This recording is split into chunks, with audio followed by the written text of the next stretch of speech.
Why can't we have more like him today? This panel is on business and peace building. We haven't talked a lot about peace building precisely. What is peace building? Taken from the website of the Alliance for Peace Building, if you're interested, I recommend that you go to that. Peace building is essentially the general case of establishing and sustaining peace. As we heard from Tim at the outset, I would argue that for the purposes of this panel, we want to focus a little more deliberately on those environments that are fragile, vulnerable, where there are stresses of conflict that lie just beneath the surface, maybe bubble up once in a while above the surface, but at a minimum, we're not talking about full-blown hot conflict battlefields. In a nutshell, according once again to the Alliance for peace building addresses the root causes of violence and fosters reconciliation to prevent the return of instability and violence. How does it do that? The peace-building efforts seek to change beliefs, attitudes, behaviors, and to transform the dynamics between individuals and organizations or groups toward that more stable, peaceful coexistence. But peace-building also helps to establish institutions and structures that really provide the platforms for the nonviolent resolution of conflict and to stabilize fractured societies. I think we can all agree that there are no societies that are immune or devoid of conflict. There are many actors in peace building: security forces, civil society, government organizations, foreign actors, especially those that specialize in conflict resolution. We're going to talk about businesses. And the kinds of businesses that we're looking at for the purposes of this panel will be foreign businesses that stimulate domestic entrepreneurship, trade, investment, and business. To do that, we have a sterling panel. I know because I have their bios in front of me. Starting to my right, your left, we have Steve Eastham, just recently retired last month from the U.S. Agency for International Development, USAID, where he was Division Chief for Economic Growth in the Europe and Eurasia Bureau. He has significant international financial and economic development experience in large-scale investment projects, Asia, Africa, Central Europe, Eastern Europe, Middle East, former Soviet Union. He's traveled to 132 countries and 4 planets in our solar system. He is a graduate of Kelley, of the Kelley School of Business, and of the IU School of Law. And he is a retired Marine, serving in the United States Marine Corps from 1968 to 1974. You may remember that period. We won't go into it. Where he retired as a major and was a judge advocate and military judge. Next to Steve is Andy Haeuptle. Andy is the director of the Defense Business Management Analysis and Optimization Directorate in the Office of the Deputy Chief Management Officer, DCMO at DoD.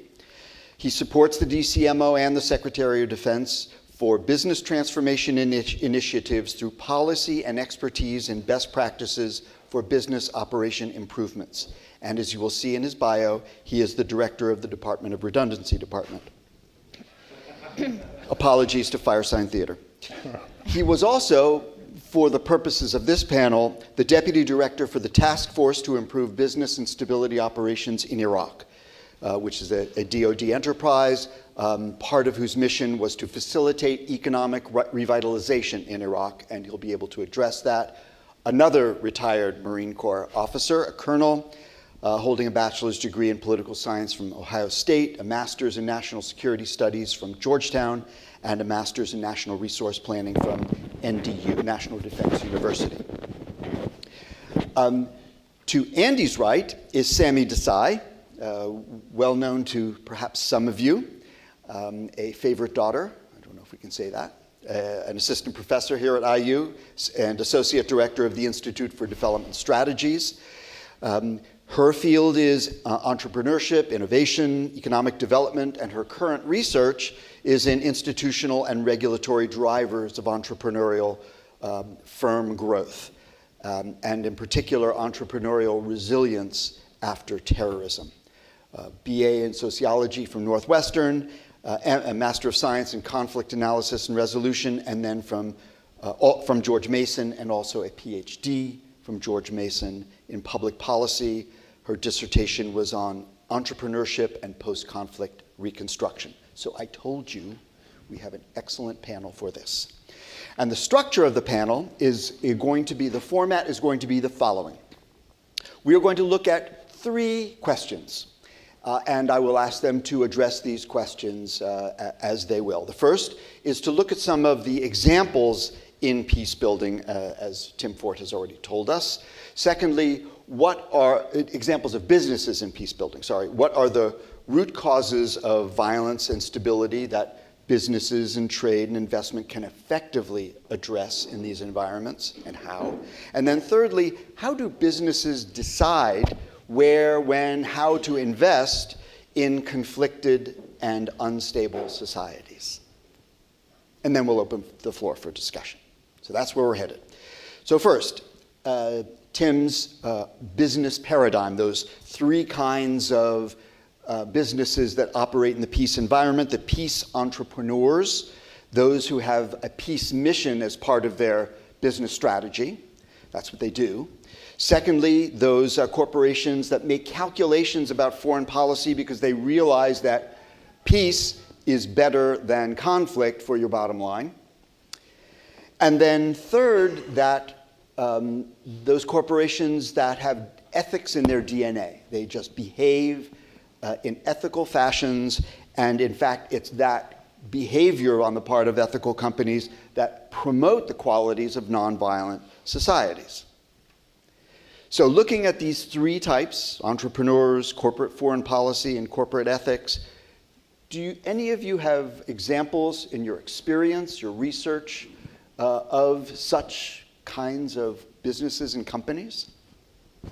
Any of you?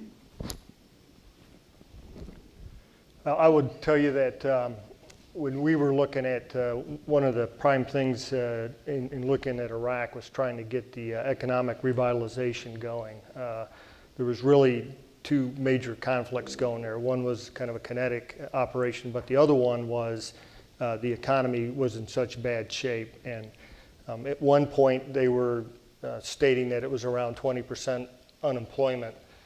It was really closer to 50 to 60% when you factored in underemployment. And in some cases where they shut down the state-owned enterprises, they were still getting a bit of a stipend, but it was really almost poverty level type money that they were making. So the numbers were deceiving. The unemployment was just incredible, as well as a number of other factors that were causing just severe economic problems over there. What was encouraging is the business community was very interested in what it could do, and I would say in some cases we had all 3 of those.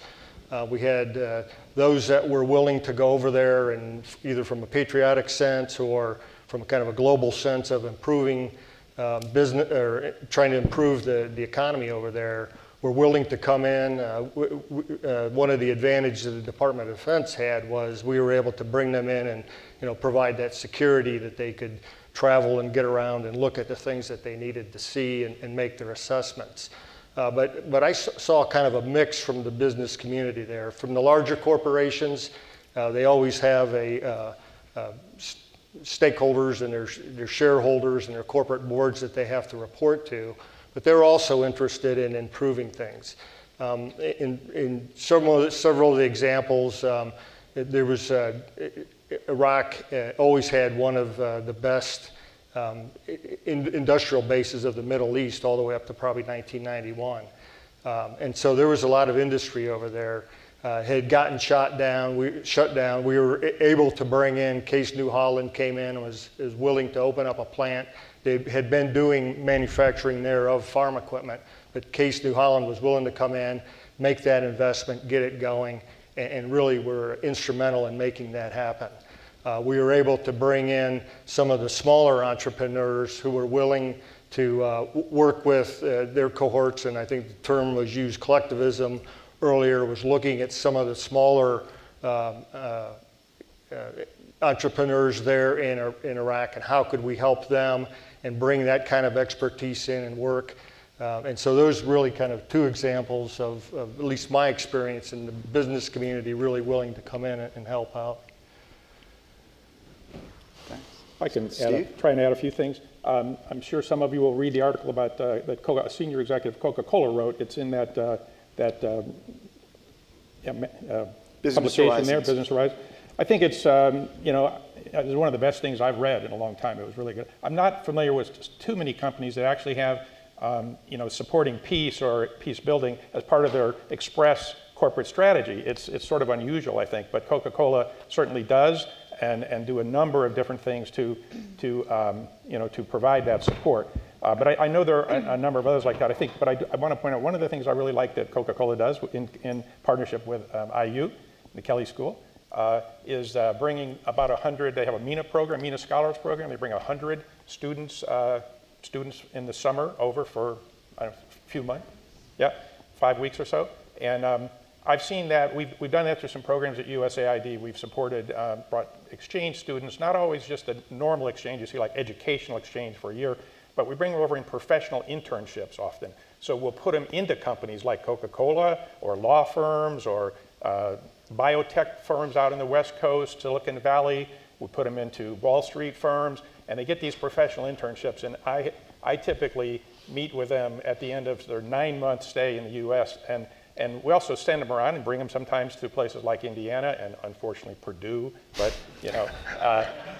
but we get them. They have this experience, and so I'll sit around and I'll talk to them, and just maybe 30 of them, and I'll say, what does this change about the way you're going to live your life when you go back to your country? And really, almost every one of them will say it's a life-changing experience because they get skills, they get to absorb this sort of entrepreneurial culture, the ecosystem that we have.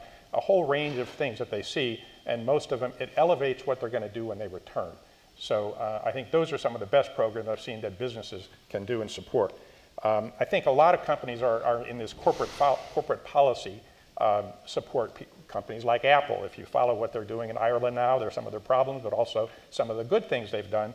They have to negotiate these very complex agreements up front before they go in and invest millions and millions of dollars. So I've seen Uber, look at Uber, these disruptive companies like Uber, Airbnb, and others, they have to negotiate their position in advance or they couldn't operate. And even then they run into some troubles and things happen. But companies like Marriott, John Deere, Ford, General Motors, I've seen them be good corporate citizens over there, but more importantly, they provide jobs, they provide an example of how good business practices work, how we do things. The large energy companies, they go in, before they go in and invest and drill oil wells, Exxon, Valero, Chevron, they're going in like diplomats and negotiating a treaty almost, like we're going to go and drill these wells off your coast, but you're going to agree to let us do it our way and not interfere with us too much, And clearly it's not always all on paper, but they operate like that. Right here in Indiana, Cummins operates in 160 countries, I believe, around the world. And they are, a prime example of a sort of foreign diplomat. And then the others that operate in a more sound, ethical business way, just more, less explicitly, but just as effectively, American Express, Visa, MasterCard. When I was living in Russia, and there were no such things as banks, ATMs, or anything like that.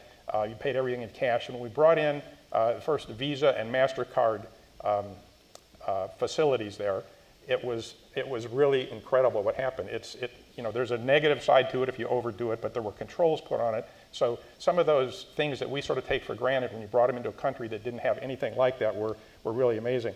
And companies that are somewhat low tech, it doesn't always have to be the Silicon Valley company that comes in and does something, the IT firm, Starbucks, IKEA, Amazon, when they come into a country, they're not necessarily high tech companies, Federal Express. They're all demonstrating these good business practices they do. They have creative ideas, innovation, and they're expanding that around the world but they're really our greatest ambassadors out there of showing, the American way of doing business. So they're all the types of firms I would respect. I would also add law firms, accounting firms that go in. The early days I saw law firms go into Russia and just do a great job of helping change the business enabling environment. So a lot of different firms like that. Those are my thoughts. Yeah, so I'll just add, and I apologize for my voice, I'll just add something to that. I think Gap, which was the first American retailer to go into Myanmar, is a really great example, particularly the process and the approach that they took, because it demonstrates how difficult it is to actually do it, and also the difference between what happens with large corporations that have the resources and the ability to take the risk versus, say, a small American clothing manufacturer. The cost structure is very different. But what Gap has done, and I think H&M recently, but Gap started sourcing from Myanmar. And there are a number of different things about the idea of sourcing versus production. So it did not have to, for example, report to the US government the same way it would have if you had a brick and mortar store, but it did so anyway. It spent a fair amount of time engaging in due diligence, which is something that a corporation like the Gap can actually afford to do, but many smaller companies, both in the United States and in other countries, have a much harder time doing. So I think that's a really great example, A, because it was the first one, and B, because they went about it in a very structured, deliberate way. Let me ask you, let me just pursue this a second, because we had a very, very impassioned discussion from Congressman Hamilton about gender inequality in Saudi Arabia, and by the way, in many other countries around the world. Do any of you have any experiences or knowledge of companies that try to enforce gender equality or gender parity in, for example, in Bangladesh, in factories, in textile factories in Bangladesh, as part of their corporate ethics to try to enforce that in their business? It's actually a very timely topic within the US government. I don't know how many of you are aware, though, back in June of this year, President Obama issued this call to action for companies to come, and for the private sector in the US to come and support in different ways the migrant population, the 21 million or so now that have left their homes, mostly in the Middle East, and traveling through Europe. And then I think the reason it's relevant is there are about 51 companies, all the ones you can probably think of that agreed to do this. But, and then some of our contractors that we work with through government. Government doesn't do anything directly. We mostly work through contractors. But now we're in the process of putting this into the requirements that they actually have affirmative goals and data collected on gender participation, both at all levels. So it's early stage, but it's something that is now becoming basically a requirement. That if you're going to contract with the government, which are pretty big contracts, you've got to appreciate and support gender equality. I think you'll find also a lot of larger corporations, maybe as well as the small ones, do invest in gender equality to some degree. So again, I'll give you the example of Gap. They do run a program for their female employees that is basically aimed at both empowerment and increasing the ability of the entrepreneurial ones to act. So that's not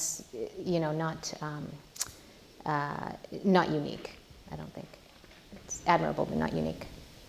I'm sorry, Andy, I don't know if I had cut you off before. There's something you wanted to... No, well, I would just add to this that kind of hitting two things, really. There was a comment I was going to make earlier, but it ties into this. There was a lot of talk earlier about corruption, and we had brought in Grant Thornton and PricewaterhouseCoopers to work with the ministries, both in being able to do, modern accounting, accurate accounting, transparency, to get at the corruption issue, to get into the confidence in a central government able to execute a budget and do that. But both of these companies brought their gender equality into it, that it was a mixed workforce that came in. It sends a message. The encouragement to both the ministries that they were working with was bringing women into into the business and training them and learning it, and hopefully establishing a cadre then that could be able to work its way up into the senior ranks eventually. Thanks very much, all. Let's go to our second topic of conversation. to delve a little bit into this peace-building environment that is where instability, conflict lie below the surface, and how that applies to businesses. Can you all discuss for me some of the root causes of violence and instability? Now, of course, there are an infinite number in any fragile society, but what are some of those root causes that business entrepreneurship, investment, employment, those kinds of commercial activities can help actually to manage or mitigate or resolve and ultimately to transform societies? And how does that connection work? How do businesses affect those underlying problems? I'll be glad to give you my views. I'm a private sector person to begin with. I came into the government as a second career, so I don't always speak in the same way that government people do all the time. I don't know if that's good or bad, but so in my experience going around the world, working in these fragile countries, really Lee Hamilton spoke on it, and he just really hit it and said a lot of the same things, had some of the same experiences or views I had. But the biggest issue I see is the lack of economic opportunity. You go into these places, and he said, again, some of the same words I have written down in my comments here, but if you see a person, there's just high youth unemployment rates in most of these countries that I've worked in the Western Balkans, which are fairly actually developed countries, maybe misdeveloped in some ways, but they're developed. You've got a 30-40% youth unemployment. So think about that. If you've got a country of 10 million people and 30 to 40% of your youth, and maybe more than half the population is under 30, and 30 or 40% of them are unemployed, just think of that. To me, it's, again, as a businessman, I see it as lost economic productivity.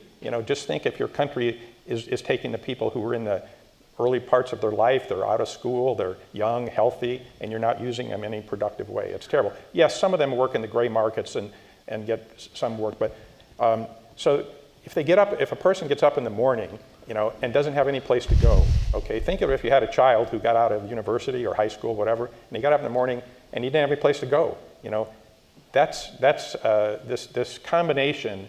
People have, a lot of observers have said the combination of high unemployment and a high youth population in a country is a really, really devastating problem. And it's easy for some percentage of them to get radicalized. So I think economic opportunity, this sense that they can find something to do where they can support a family, they can provide for their basic human needs, and they can have a sense of dignity about their life.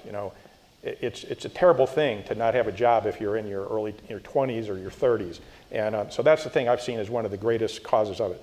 I want to maybe give you a couple quotes just that other people smarter than me say. Hernando de Soto, who John referred to earlier, he often says it's not about religion so much or ethnic differences, it's about economic opportunity, and that the West needs to learn that economic hope is the only way to win the battle for the constituencies on which the terrorists feed. A French economist, Tom Piketty, says terrorism when it's rooted in inequality, it's best combated economically. And one of the ones that hit me the most, I think, is an Arab American, Ahmed El-Afi. He says he said that we have to give these young people something to live for instead of exposing them only to the guys in ISIS who give them something to die for. Andy, you must have seen some of this in Iraq, and let me just ask you specifically. I know that both Paul Brinkley, who was the head of the task force, as well as General Chiarelli, who was in charge of the multinational corps in Iraq, felt very strongly of the importance to address not just the grievances of youth, but also their vulnerability and ultimately their exploitation by such forces. At the same time, I don't know, was it your experience that they had the kinds of skills that would be required by the businesses that would open up and give them jobs? Yeah, it's kind of two different cases, one Iraq, one Afghanistan. As I mentioned in Iraq, it really was, at one point, a very industrialized country. So it did have a decent skill base at one point. To Steve's point, one of the challenges is that they have such a high youth population. So you're already challenged from an employment standpoint just from there. And then you throw the underemployment on top of it, and it really exacerbates things. The other pieces that I think that contribute to it is the corruption is huge, and the sense of unfairness, and that they're never going to get to an equal playing field, and so you have that challenge to try and combat. And then I don't disagree. It is related to the economics piece of it, but the ethnic religion does come into it. And that also then starts getting exacerbated.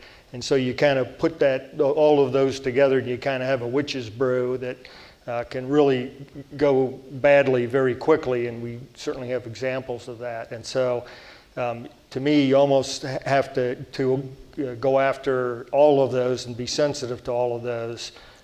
Because if you can get the employment working, you can get the entrepreneurship going, then it starts crossing the religious and ethnic lines to where they're working with each other, they're trading with others, they're doing business with each other. I mentioned what we try to do on the corruption side, and trying to get transparency into the budgets and how the governments were working, and that they could have some sense of confidence that as money is being invested in it. It really does it on the business as well as just from a confidence level of the society, but also from a business standpoint. One thing that always struck me is when we were talking to businesses and trying to get them to come visit Iraq or Afghanistan, particularly for Iraq, the question was, are they still largely a cash and carry society? And if the answer to that was yes, then it was an end point. It was I'm not going any further, because they have a corporate responsibility. They have to, they're just not going to go into that environment. So we knew that we had to go in and attack that problem first and foremost. It was fundamental to getting business to come in and do those sort of things. So again, I'm always cautious of it's kind of just one thing. You have to really make that assessment. You have to look at it. I would also tell you that between peacekeeping, peacemaking, and stability side, that you're oftentimes transitioning between those fairly rapidly, depending on what the environment is. So you're just looking at kind of getting those fundamental pieces in place that you can kind of bring it all up together. Sammy, let me ask you, in your research in post-conflict environments, I think it's clear that before the conflict, corruption and abuse of power was rife, and I doubt there are any societies in which, on the other side of conflict, corruption and abuse of power have disappeared. Iraq is probably a very good example of where just the party in power, abusing power, just switches sides. Are there any examples where post-conflict solutions, even though abuse of power and corruption may exist, business has come in, entrepreneurship has come in to, at a minimum, smooth the edges and try to help eliminate some of the worst of the corruption abuses? Yes, so that's complicated because you also require some commitment on part of policymakers in the country, right? What businesses can do is come in, and the ones that are strong enough to have negotiating power, large enough, big energy companies, big infrastructure development companies, for example, from all around the world, not just the United States, they can come in and they can basically negotiate investment deals or conditions with local government.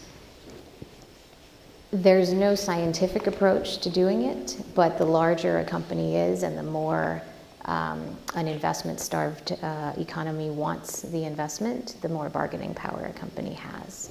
The other thing is, I just quickly wanted to comment on your last question, Please. Which is, these firms also can help governments with a credibility problem, right? So particularly when you're talking about youth, in cases where there's high unemployment, long-term marginalization, keeping the youth out of both the labor market and the sort of local startup market, these companies can come in and actually strengthen the public sector's ability to provide programs and services to the youth by creating almost a platform. The other thing is, it's very easy for a ministry to say, we have 500 former child soldiers, and now we have some kind of brokered peace agreement, so we're going to teach them all how to make chips, right? But very rarely does a ministry have the ability to actually know what is happening in the value chain. And that's where firms come in, even small firms, and actually in particular small firms, but they come in because they actually have their finger on the pulse of the value chain. So from a skilling or a reskilling perspective, they can do it much more efficiently, they can do it faster, and they take some of the burden off of a public sector that many people already are viewing as not so credible. Just a question to both Steve and Andy, whether you have had any experiences in efforts to open up the extractive industries sector in Afghanistan, which has all sorts of promise according to the literature. Don't know if that's true or not, but in any case, there's an effort to do that, and there is quite a bit of concern as to whether companies, to include Chinese companies, maybe others, are circumventing proper practices where contracts are awarded on corrupt business or corrupt practices. Do you have any experience with that in terms of trying to correct or improve the process? That was one of the things that we found in Afghanistan. The minerals is a tremendous opportunity. Some of it was dealing with some of the corruption.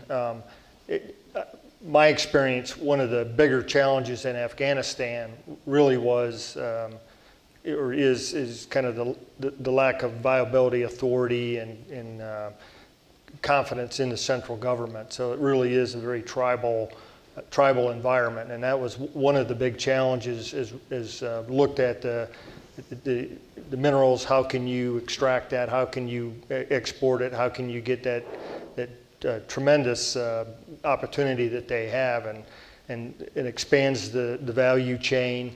And one of the difficulties we ran into was just, you're not really dealing with a government. You're dealing with a number of different tribal chieftains.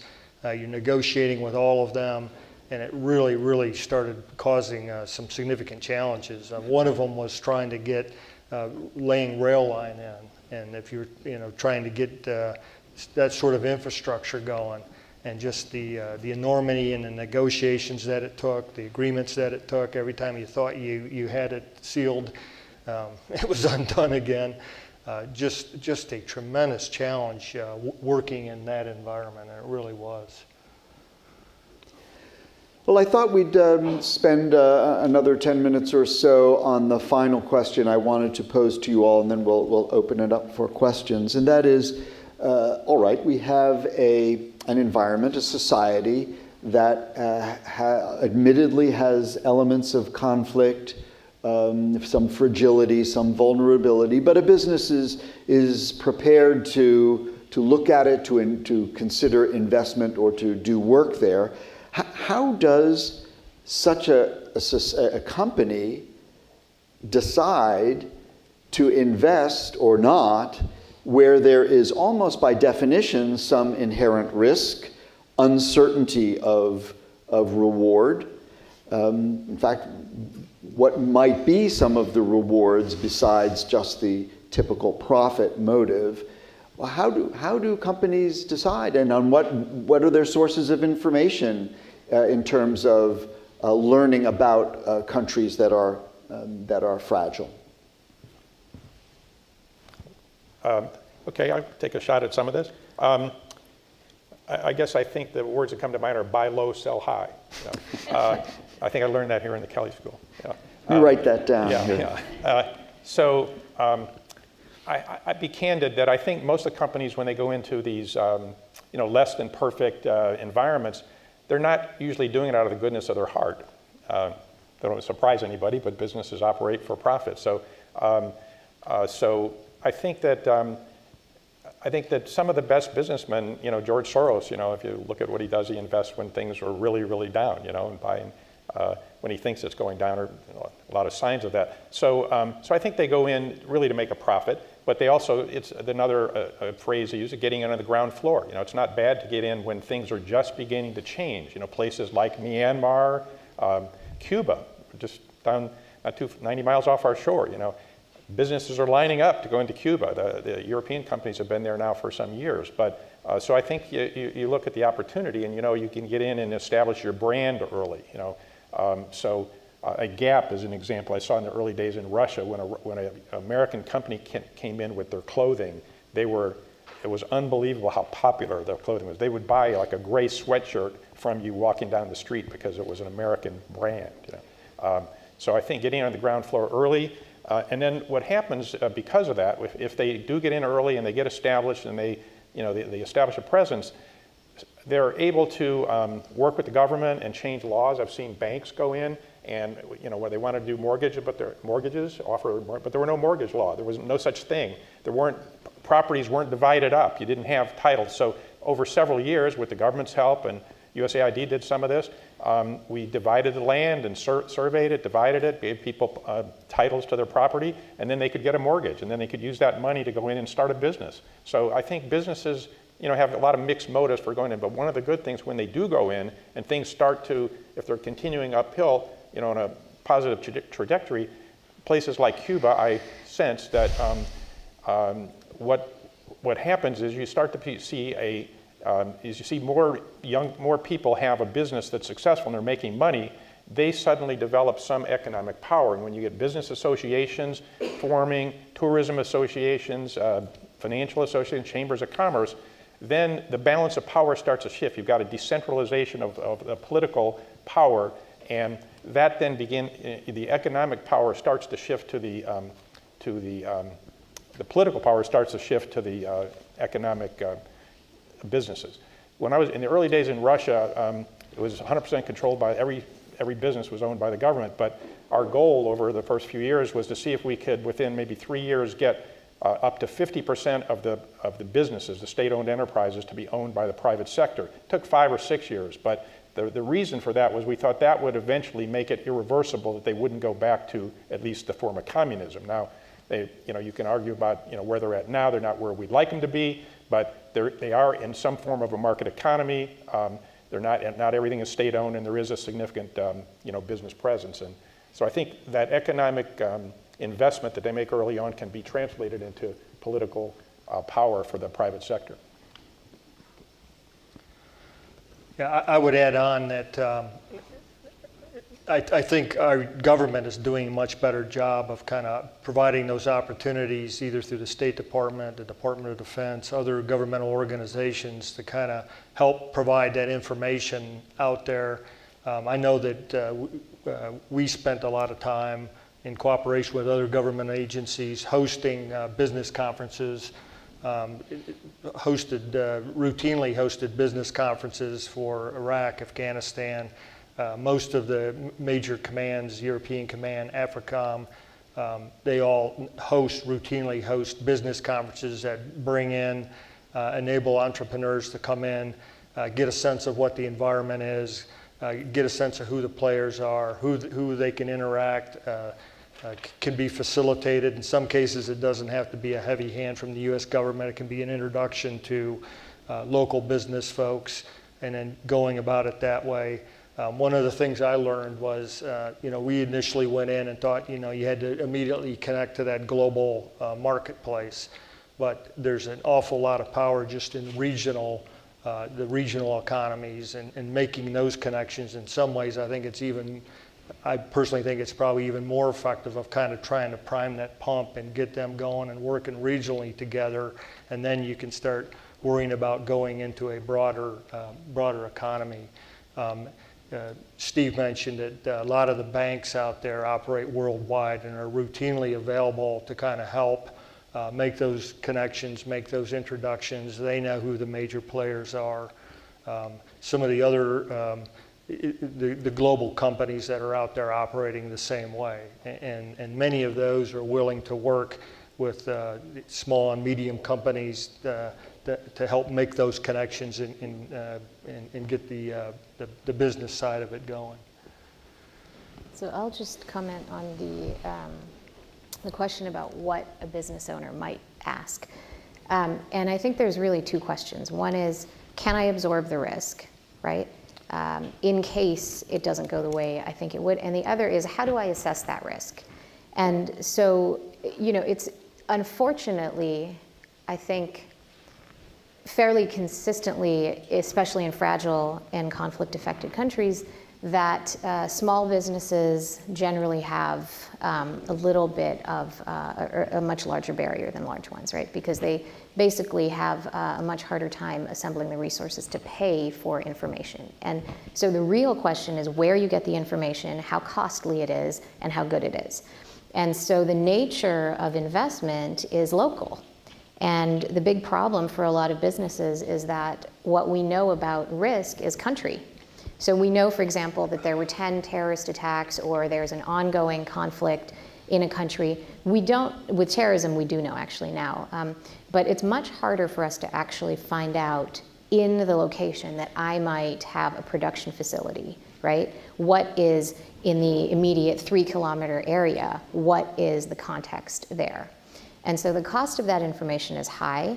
It requires a great deal of knowledge at the local level. That is why, for example, diaspora entrepreneurship is so promising, because many people from that have originated from the country that you're investing in actually have the kinds of networks and connections and access to information. And you're going to be asking questions ranging from, is there a way to pay my people, right? All of that is very local in nature, and that's why the costs are so high. Absolutely, and Andy referred to U.S. governmental sources, and of course all embassies, many embassies have sources of information for prospective business personnel. There's also the Department of Commerce has a foreign commercial service, one of whose jobs is to inform potential U.S. investors about the local economy. But in fragile environments, as you suggest, that's not always available in the location where they want to go. I think your identification of diaspora groups may help a lot. What about other United Nations? Does United Nations offer any kind of business help, or are there NGOs or other associations, Sammy, that where business people can get accurate, detailed information? So I'll echo John's comment from earlier about being cautious with Chamber of Commerce type organizations, although in some places they're very helpful. You see more and more NGOs that have started to service basically this information gap and try to create sort of a place where demand and supply can connect, where you can get information, where you can learn about the local banking system, things like that. Most of the so again, I'll go to the example of Gap. Most of the corporations that engage in fragile and conflict-affected regions are doing their own due diligence and absorbing the cost of that themselves. So I think there's a real need. I think what you've hit is there's a real need to actually A, systematically collect, and B, make available that information, because it's extremely costly. Yeah, Steve. To add to that, I think the due diligence that they do themselves is very important. They have to do that, but by the time they get to that, they've sort of got to have done some other stuff too, or else they're not even going to spend the time to do that. But the World Economic Forum, I'm sure many of you know that, WF, they have 120 some indicators, maybe it's 130 or so indicators that they do. It's a very, very useful guide, but it's not going to take the place of going out yourself, sending your own people over there for a exploratory, visit. And then the World Bank has a doing business analysis they provide every year, 10 or 12 points. I think it's very useful as kind of as a first blush kind of look at a country, but the WEF, World Economic Forum report is very, very detailed, and it changes, and we work with companies and countries, and they'll actively try to improve their rankings in both the World Bank Doing Business and the WEF. We'll look at certain things like risk of going into a country. Last 3 years, I've spent a lot of time in Ukraine. And as you might know, there's a war going on in the eastern part of Ukraine, although the central and the western part, it's more or less calm. It's okay, you can walk down the street and go to a restaurant and it's fine. But we're trying to, we've had an investment fund there for a long time, but we're trying to do a new one. And what would you think? Would you like if your financial advisor called you and said, would you like to invest some money in Ukraine right now? Would you do it? I mean, there's an active war, and yet there's opportunity in the western part. So there's lots of different kinds of ways of looking at this. But people, savvy investors like Soros or others, they will come in, and we are finding people come into Ukraine and invest. We've got good interest in doing that, but it's a mixed bag, and you really have to then get your own feet on the ground and go spend the time and decide if you're comfortable going into that environment. Well, let's see what you all have on your minds about peace building and conflict societies. Tom. I had two quick questions. One is that in terms of collected information, the Economist and the Economist Intelligence Unit, I thought they seem fairly comprehensive. Is that your experience, or do you find that information, you still have to add to that? So The Economist, from the Economist magazine, they seem they have an intelligence unit, and they provide information what seem like a reasonable cost. If you subscribe, you have access to that information. What do you think? Any of you? So yeah, I mean, I think that's probably the best information you can get, and it's very good. I think because a lot of the investment is so location specific, sometimes the even subnational units or levels of analysis don't give you exactly what you want to know about the, say, 3 kilometer by 3 kilometer part of a region that you're investing in. So I think the EIU information is very, very useful. If I were a business, I would use that. I would use the doing business indicators, especially now the sub-regional ones, and then I would do my own. Yeah, thank you very much. The idea, your reference to NGO is well placed, because I know that happens in Liberia, where NGOs are almost now becoming chamber of commerce within Liberia, some of them. The other question I wanted to ask, just this last question, is in terms of, I know this is we're not really comparing things, but it seems as though, at least when I'm looking at Africa, that all of these difficulties that seem to be such a barrier for great Western corporations, and understandably, they're one of the best corporations in the world, good law, and discipline, all that kind of stuff. But what I've noticed is that the very place where the thing is, you can't get anything from there, is exactly where China goes and invests. So I was wondering if you've done any comparative study. What is it that China is able to do that maybe they could learn from that they're not doing? I mean, China, these places don't seem so untouchable to China. What's going on? So this is probably better for.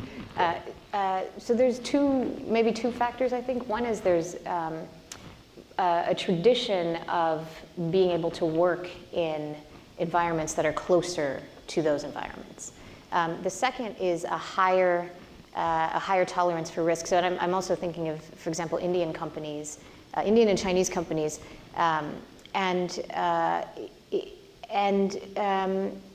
financing is also very important. So if you look at some of the large infrastructure investments that, for example, Chinese conglomerates are making, it may also be helpful to look at if the financing is coming from within the corporation, if it's somehow being financed in other ways. I think that's always something that will affect risk. The other thing is that a lot of the de facto adherence to regulatory requirements among Indian and Chinese companies are just not as expensive as regulatory adherence for American companies, for example. So American companies not only have to worry about the regulations in Burundi if they're going in, but they also have to worry about the Foreign Corrupt Practices Act, and they also have to worry about actually that being enforced, right? And that, you know, that can raise costs, and it can make American companies a little more hesitant to enter markets, whereas Chinese and Indian companies in particular are coming from a very different home country regulatory perspective. And before we get to the next question, a warning to this side of the room: you are tremendously underrepresented in questions. I want one, please. Is that maybe we can take hope in we as a species are just coming out of adolescence and into maturity, and what you're describing are all the processes of becoming more mature. Yeah. Please. Thank you, Mr. Ambassador. Dr. Toby Malachi, and what you're talking about, my company Malachi Group Worldwide, we've been doing for 35 years around the world. So we practice what you're talking about. Mr. Ambassador, thank you for mentioning the commercial service. I'm also for U.S. Foreign Commercial Service, U.S. Department of Commerce. I'm the Vice Chairman for our Indiana District Export Council.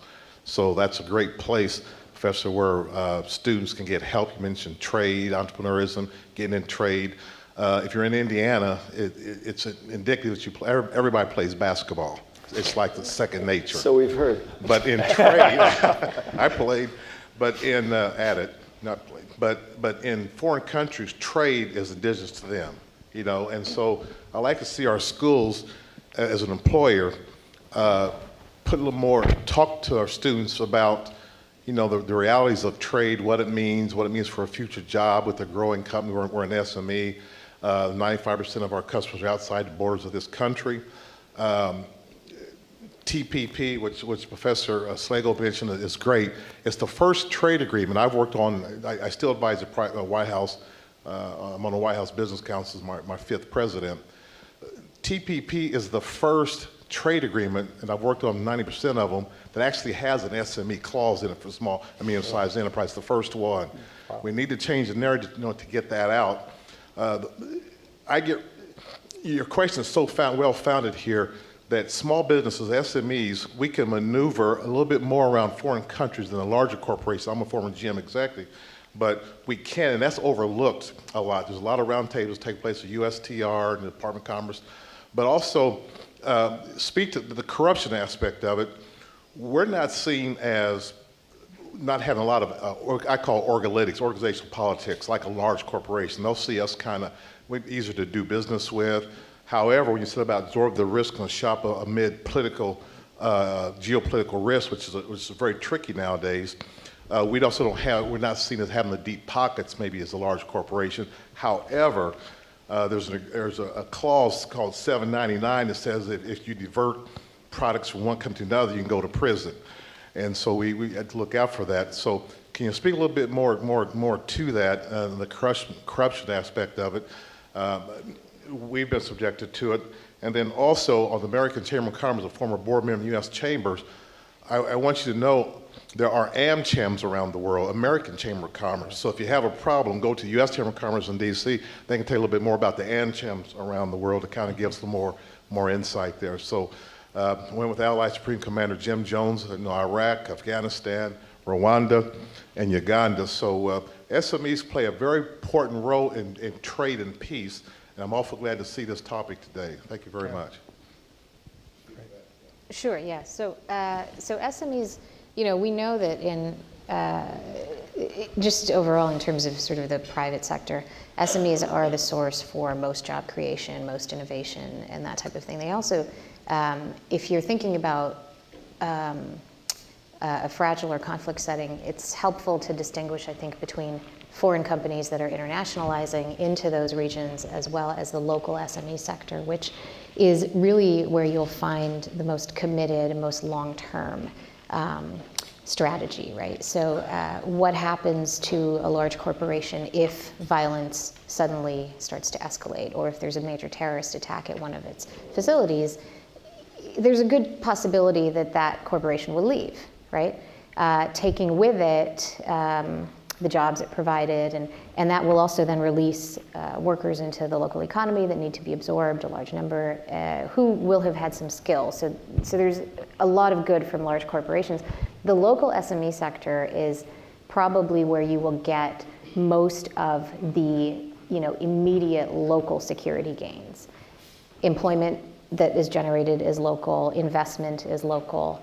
The corruption problem, we haven't really seen a lot. So the evidence is mixed. So on the one hand, particularly local SMEs are already frequently entrenched in the environment. So they don't have the information, the cost of information barriers that non-local companies will have, because they'll already know where to go to, who to talk to, how things work in a de facto way. On the other hand, they won't have the resources to be able to absorb the cost of corruption, right? But we also can, in the longer term, expect that local sector will interface regularly and consistently with local public agencies, right? And so that can also allow for some type of pressure from an anti-corruption perspective, right? But there's no real answer, to be honest, and it is just a fact that SMEs are punished much more by corruption, just like poor people are punished much more by corruption, right? Whether it's in the business sector or in a household, it's just that way, yeah. Who else? John? I'm on the side of the room. I know. I gave them a fair warning. No, that's cheating. Thank you.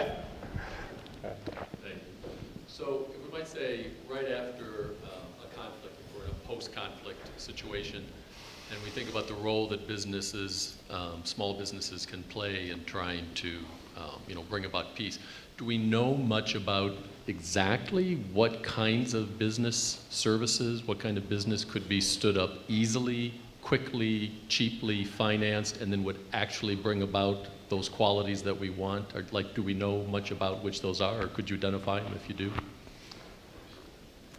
Anybody? Sammy? So I have, I think, a really good example is ICT is easy, it's cheap, everyone's got a mobile phone. It solves a number of the problems in the environment, one being the cash problem, right? So a lot of cash leaves, having the physical cash is a problem. It can be set up by local companies, it can be set up by foreign companies, and then the added benefit is it also provides a lot of opportunity for other sectors to piggyback off of the ICT advancement. So it connects supply chains, it lets people engage in marketing online, connect with potential customers.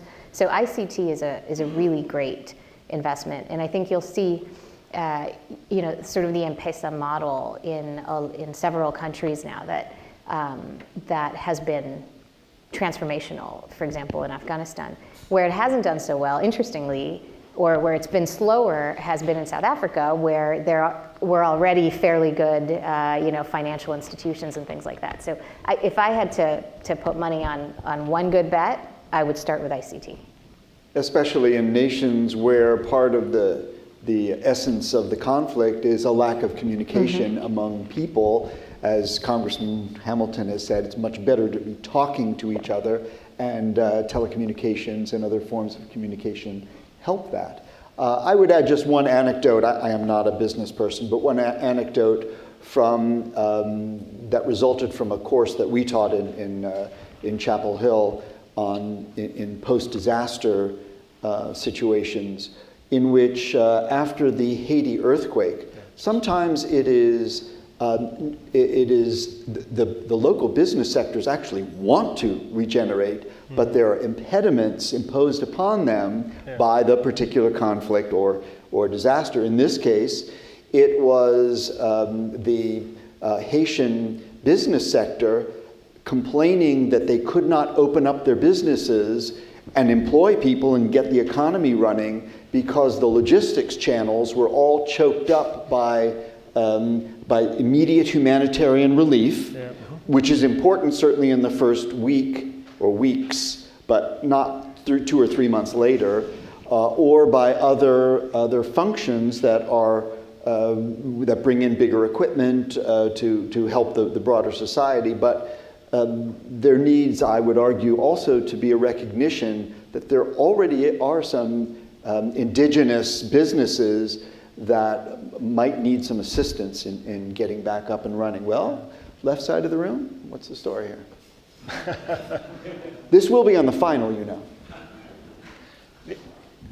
One follow-up comment with John there. You're lucky. I think some of it is making an assessment of the area and what's opportunity there. For example, in Iraq, Afghanistan, there was carpet business there, so be able to bring in some of that expertise and that value chain in.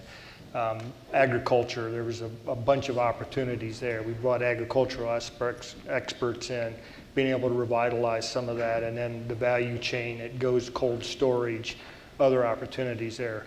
One thing that we've gotten much better at as a government is, and it was instituted in both Iraq and Afghanistan, was Iraqi first, Afghani first.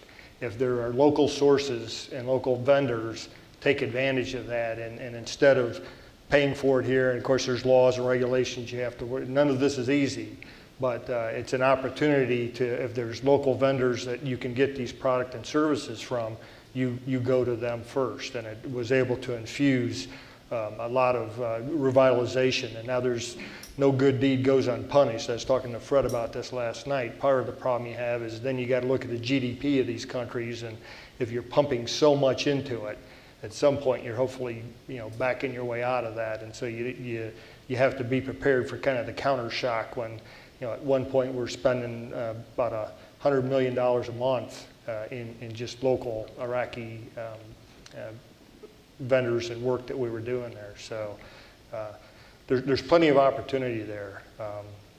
But again, I think some of it just gets into more of kind of a local assessment and what are the sectors and markets in that area, and then try and find sources that you can ask to come in to either invest or help. All right, last question. Drum roll, left side of the room. Well, I don't want to disappoint Ambassador Litt here, so I'll come up with one.